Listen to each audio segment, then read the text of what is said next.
Hello and welcome to the sideboard this weekend from the SCG Open in Columbus. I'm Patrick Sullivan, joined by one of the stars of the SCG Tour, recent representative of Team USA at the Magic World Cup, Kevin Jones. How's it going? I'm doing well, how are you? Not too bad.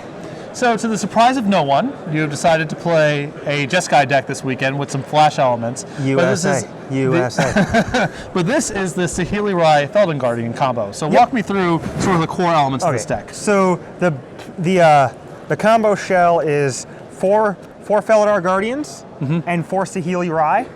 And the combo works by, it doesn't actually matter what order you play them in, like Splinter Twin did. You would have to play Deceiver Exarch and then put Splinter Twin on it.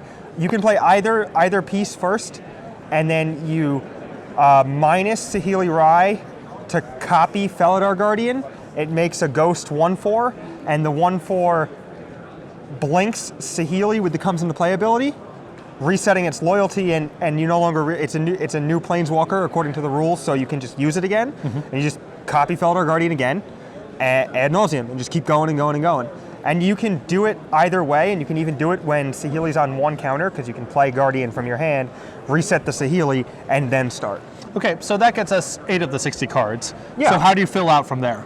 There's 4 Anticipates to smooth out your draws and let me be greedy and play only 25 lands. There's 4 Glimmer of Genius, which is one of the best cards because they often leave up spot removal, and when they leave up spot removal, you can punish them by going up several cards.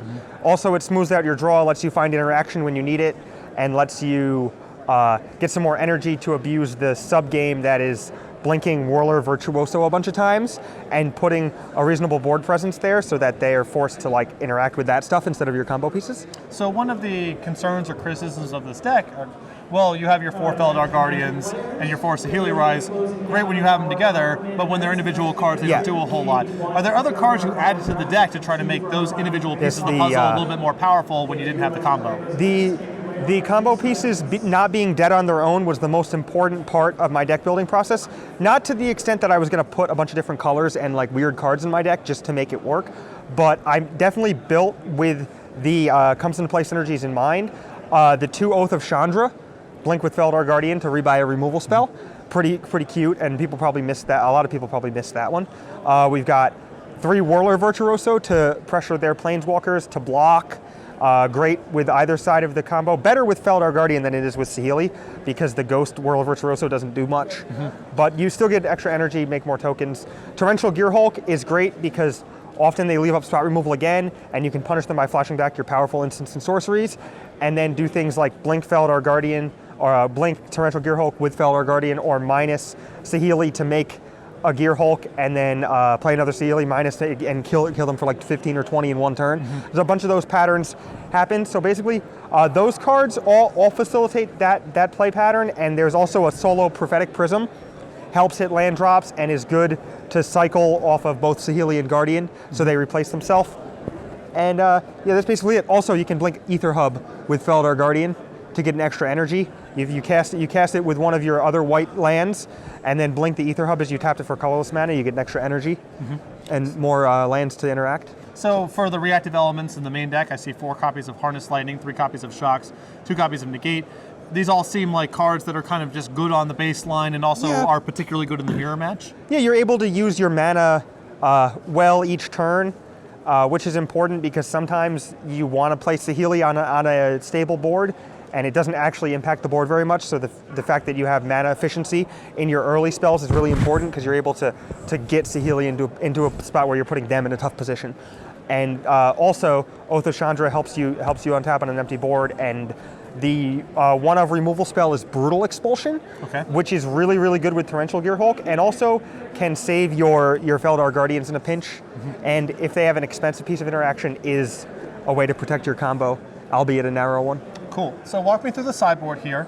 Some Radiant Flames, some Spell Quellers, Cloud Blazer, Nahiri, Torrential Gearhulk. How much are you kind of leaving the combo intact when you move to the sideboard games, and how much do you kind of convert into a Jeskai control deck? Mostly leaving the combo intact, or at least, having 4 to 6 of the pieces still in my deck. Basically, the reason why these cards are in the sideboard and not the main deck, because they're fantastic main deck cards. They work very well with both halves of the combo, and this is the powerful threat that makes them interact with something other than the combo as well. Now, these cards are great in the sideboard, not the main deck, because I worried about the combo being present in other people's decks as well. And there's a threshold when you when the games play out where you can't really tap mana after a certain point. And because of that, I didn't want to have a too high opportunity cost for playing a lot of expensive sorcery speed things in my deck. So in matchups where your opponent doesn't have the combo and they don't have to keep you honest, you just board in all these value things and just grind them into oblivion. And you leave the combo so that you can do it if you know, they try to keep you honest, and if it's just the most efficient way to win the game within the given time frame. So you leave most of the combo in, but you don't need the combo to win post board. You have 3 Hulks, Blazers, Nahiri, sometimes Quellers. So how's your tournament been going thus far? We were 4-0, and then we lost 2 in a row. Unfortunately, I lost to Eli Cassis, who's playing like this deck with all this stuff main deck. It's like Oath of Nissas and the blue 3/2 that gets energy and stuff. He just basically grinded me down and then like won the fair game and ultimately like, you know, ruined my resources and was just like, all right, fine, I'll combo you now that you're dead. Yeah, we caught that one on camera. And yep. And then I lost to the Mirror. It was basically a consequence of playing around. Made a really aggressive line, should have used this, used Feldar Guardian to brick their negate on blinking my Gear Hulk to get an insurmountable amount of value, and instead I like tried to Essence Flux to get him, make him use his Nahiri minus, and he had negate and got me good. And game 3 he comboed me with more land drops and more interaction. He had disallows and was a little bit more control-y. So I just felt to, you know, a turn slower deck, which is kind of a recipe for success in the mirror match. So on the balance, are you happy with the deck that you've played? Would you change any cards in a big way or just some light tweaks? It's really tough. Half the time I want a 26 land, and half the time I'm glad that the 26 land isn't Anticipate. It's like a really tough call. Basically, just being ridiculously results oriented, and that's not good. But I'm like, every time this Anticipate should be a land, I just get mad or whatever. Right. But I think that it's good. Definitely week 1, so I don't want to be 100% correct. I would like to be, but I just want to be 80% correct when everyone else is 60% correct, if you understand what I'm saying. Definitely I have a good ideological approach, and that's what's important. Well, thank you for your time, and best of luck to you this weekend. Yeah, thank you. Hopefully I'll be on camera again. Yeah, for sure. For Kevin Jones, I'm Patrick Sullivan here at the Sideboard. Make sure to stay tuned for more from the SCG Tour this open weekend in Columbus.